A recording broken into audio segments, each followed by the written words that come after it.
Gratitude letter. Van Curler's Bar, 1980. A letter written but never sent. Dear Dad, I didn't know. I didn't know that when you volunteered me as a camp cook for Dave's mining claim, I didn't know why you wanted me there. I was 20 years old, fresh from winter in the Wrangells with Mike McCann, and I thought you just needed someone to wash dishes for a bunch of sheriffs. You flew me in on the N195 8U, pointing out old road skid marks from Fairbanks, 80 miles of history carved into the terrain below.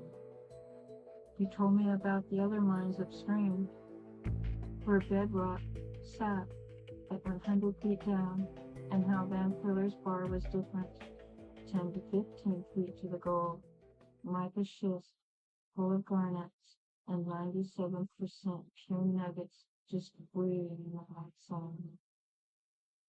I didn't know that you'd already calculated every angle. I thought I was just a pick. But when the boys shot a wolf, I was the one who stepped forward with my Gerber knife, fresh from trapping in the Wrangles. And I taught them how to skin out a pelt for processing. First wild thing I did at that camp, and I watched their eyes change when they realized the new things they didn't. You saw it too, didn't you, Dad? There were afternoons when I sat by the stream you'd carved with your D8, the Dixie Doodle we called it, running buckets of black sand, tweezers in hand, watching nuggets plop out one by one. God's metal, the color and feel of it, warm from the Alaskan sun, heavy in my fingers. God bless you. I tried to save the baby bunnies when the boys shot their mother. A snowshoe hare, brown coated, and full of furry babies ready to be born. I wrapped them in a towel, made a formula, slept with them near me, till yesterday. I was really sad. I was going to save them, but I tried. My brother Charles yelled, "Hey!" at that black bear pushing up down on the fallen log by the airstrip, grunting and testing. The bear ran. His son held his ground. But you did more than that. I was washing dishes that night, and everyone else long asleep, exhausted from feeding sheriffs and welders and boys who disappeared into the bush until mealtime. I finally got to bed, my cot against the sheet metal wall at the back of the cabin, my head right there. At 6 in the morning, the screen door slammed, Rick and his friend shouting, "Dad just shot the bear!" I grabbed my knife, went out to teach them how to dress it, 6 feet squared. The carcass looked almost human. I didn't think about where it had been trying to go. You told me later you heard banging behind the cabinet, opened the army tent flap, and the bear was coming around the corner, clawing at the sheet metal, trying to get in where my head was sleeping. I think the bear's like to spread.